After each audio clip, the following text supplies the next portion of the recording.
Ќе речеме оваа задача, за која вредност на параметарот k, графикот на функцијата, оваа функција, е паралелен со графикот на оваа функција.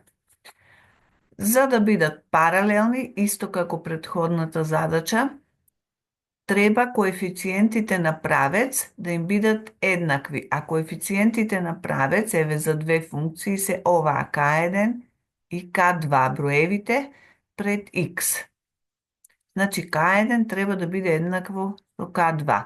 Па во првата функција, коефициентот на правец ни е овој, k плюс 1.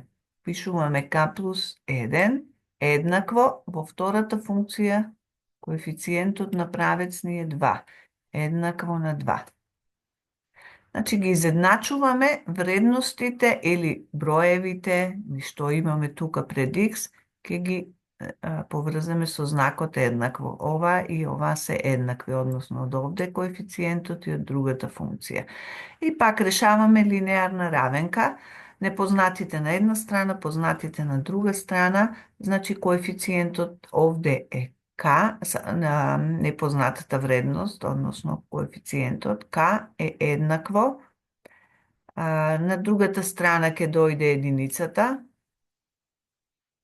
тука е плюс, на другата страна, значи од еднаквото се ја менува страната, ќе биде минус, а двојката останува со исти знак, бидејќи не ја менува страната. Значи, и од овде k ќе биде еднакво 2 минус 1, 1. И толку е ова.